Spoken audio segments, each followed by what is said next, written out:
கடலூர் மாவட்டத்தில் லாரி ஓட்டுநர்களை அரிவாளால் வெட்டி பணம் மற்றும் செல்போன் பறிப்பு சம்பவம் அரங்கேறியுள்ளது. ஒரே இரவில் 3 இடங்களில் நடந்த கொள்ளையால் அந்த பகுதியில் மிகுந்த பரபரப்பு ஏற்பட்டுள்ளது.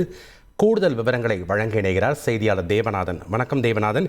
இந்த துணிகர கொள்ளை சம்பவத்தின் முழு பின்னணி என்ன? இந்த குற்றச்செயல்களில் ஈடுபட்டவர்கள் யார் அப்படிங்கிற விவரம் தெரிஞ்சிருக்கா? காவல்துறையினர் தரப்புல என்ன சொல்லப்படுது?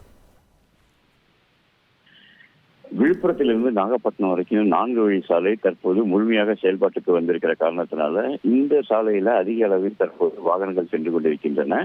இரவு நேரங்களில் பார்த்தோம் அப்படின்னா கனரக வாகன ஓட்டுநர்கள் சாலை ஓரங்களில் அவர்களுக்கென்று ஒதுக்கப்பட்ட இடங்களில் வாகனங்களை நிறுத்திவிட்டு அதில் ஓய்வெடுக்கும் நிலையில 2 சக்கர வாகனத்தில் வரும் மர்ம நபர்கள் அந்த லாரி ஓட்டுநர்களை மிரட்டி அவர்களை அரிவாளால் வெட்டி அவர்களிடம் இருக்கும் பணம் மற்றும் செல்போனை பறிக்கும் சம்பவம் தொடர்ந்து நடைபெறுவதால் லாரி ஓட்டுநர்கள் குற்றம் சாட்டி வருகின்றனர்.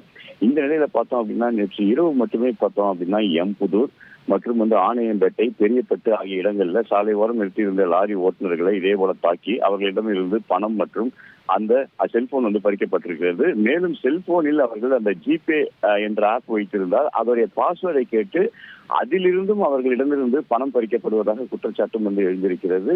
இதே போன்று பார்த்தோம் அப்படின்னா சாலையில தனியாக செல்லும் நபர்களிடம், அதாவது எம்புதூர் பகுதியில் பார்த்தோம் அப்படின்னா தனியாக சாலையில் சென்று கொண்டிருந்த 2 சக்கர வாகனத்தில் சென்று கொண்டிருந்த மறித்து இதே போல சம்பவம் நடைபெற்றிருக்கு.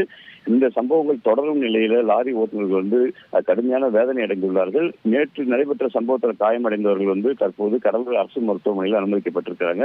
இது குறித்து கடலூர் போலீசார் வழக்கு பதிந்து இந்த சம்பவத்தில் ஈடுபட்டவர்களை தேடி வருகிறார்கள். சம்பவத்தை பார்த்தவர்கள் என்ன சொல்றாங்க அப்படின்னா சிறு வயது, அதாவது இளைஞர்கள் மற்றும் சிறுவர்கள் போன்றவர்கள் தான் இது போன்ற சம்பவத்தில் ஈடுபடுறாங்க. அவர்கள் போதையில் அந்த நேரத்தில் இருக்கிறதால அவர்களிடம் வாக்குவாதத்தில் ஈடுபடுவர்களை உடனடியாக வெட்டும் சம்பவமும் நடைபெற்று வருவதாக தெரிவித்துள்ளனர். நன்றி தேவநாதன், உங்களுடைய தகவல்களுக்கு.